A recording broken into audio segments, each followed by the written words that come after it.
জাতীয় পার্টি নিষিদ্ধ করার আইনি প্রক্রিয়া খতিয়ে দেখা হচ্ছে অ্যাটর্নি জেনারেল। বাংলাদেশের অ্যাটর্নি জেনারেল অ্যাডভোকেট আসাদুজ্জামান বলেছেন, জাতীয় পার্টি ফ্যাসিস্ট আওয়ামী লীগের সকল অপকর্মের সহযোগী। 1984 সাল থেকে 90 সাল পর্যন্ত তারা স্বৈরতন্ত্র কায়েম করে দেশের মানুষকে বিষিয়ে তুলেছিল। জুলাই বিপ্লবেও তারা ছাত্র জনতার পক্ষে ছিল না। দেশে আওয়ামী লীগের কর্মকাণ্ড যেহেতু নিষিদ্ধ, তাই জাতীয় পার্টির কার্যক্রমকে নিষিদ্ধ করার আইনি প্রক্রিয়া খতিয়ে দেখা হচ্ছে। সাবেক ভিপি নুরুল হক নুরুর উপর হামলা ও জাপান নিষিদ্ধ নিয়ে প্রশ্ন করা হলে অ্যাটর্নি জেনারেল শনিবার দুপুরে ঝিনাইদহে জাতীয় বিশ্ববিদ্যালয়ের আঞ্চলিক কেন্দ্র উদ্বোধন শেষে গণমাধ্যম কর্মীদের সঙ্গে এক প্রেস ব্রিফিংয়ে একথা বলেন।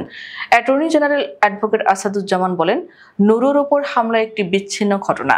তিনি এই হামলাকে ন্যাক্কারজনক ও অগ্রহণযোগ্য হিসেবে উল্লেখ করে বলেন, শেখ হাসিনা ও তার অনুগতদের উপর মানুষের পুঞ্জীভূত ক্ষোভ আর রাগ রয়েছে। এসব কারণে মানুষ তাদের আক্রোশ মেটাচ্ছে, এটাকে মব বলা যাবে না। তিনি বলেন, সরকার এসব কার্যক্রম সমর্থন করে না। যেখানে এমন বিশৃঙ্খলা তৈরি হচ্ছে সেখানে আইন শৃঙ্খলা রক্ষাকারী বাহিনী ছুটে যাচ্ছে।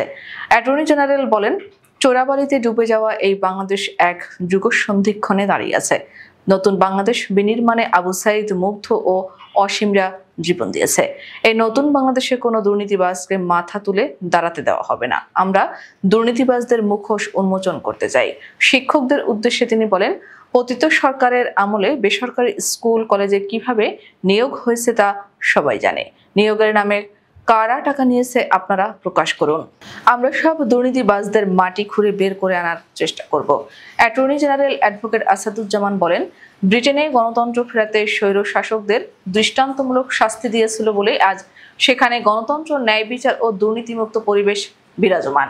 তিনি বলেন, 1649 সালে ব্রিটিশ রাজা চার্লস প্রথমকে হত্যা করে মানবতা বিরোধী অপরাধ করেছিল স্বৈরশাসক অলিভার ক্রomwell। তার বিচারের জন্য রেজিসাইড কোর্ট গঠিত হয়েছিল। তদন্তে চার্লস হত্যার অন্যতম মূল কারিগর হিসেবে অলিভার ক্রomwell'েরও নাম সামনে আসে। যদিও তিনি তখন মৃত, তবুও প্রতীকী ন্যায় বিচারের জন্য তার লাশ কবর থেকে তোলা হয়। 1661 সালের জানুয়ারিতে ক্রomwell'ের বিচারক জন ব্রাডশ এবং ক্রomwell'ের জামাতা সেনানায়ক হেনরি আয়ারটনের মরদেহ খুঁড়ে বের করা হয়। 1661 সালের 30 জানুয়ারি ওয়েস্টমিনিস্টার হলের টাইনবার্নে নিয়ে ফাঁসিতে ঝুলিয়ে দেওয়া হয়। ফাঁসির পর মাথা কেটে আলাদা করা হয় এবং ওয়েস্টমিনিস্টার হলের উপরে প্রদর্শন করা হয়। এটা দেখে সেখানে আর কোনো ফ্যাসিস্ট বা স্বৈরশাসক জন্ম হয়নি। ঝিনাইদহ সরকারি কেশবচন্দ্র অনার্স কলেজের অধ্যক্ষ ডক্টর আবু বকর সিদ্দিকীর সভাপতিত্বে অনুষ্ঠানে অন্যান্যের মধ্যে জাতীয় বিশ্ববিদ্যালয়ের VC professor doctor SM. Amanullah, Jhenaidah জেলা প্রশাসক মোহাম্মদ আব্দুল আওয়াল, অতিরিক্ত পুলিশ সুপার মাহফুজুর রহমান, জেলা বিএনপির সভাপতি অ্যাডভোকেট এম.এ. মজিদ, জেলা জামায়াতের আমির আলী আজম, মোহাম্মদ আবু বকর ও গণ অধিকার পরিষদের সভাপতি সাখাওয়াত হোসেন বক্তব্য রাখেন।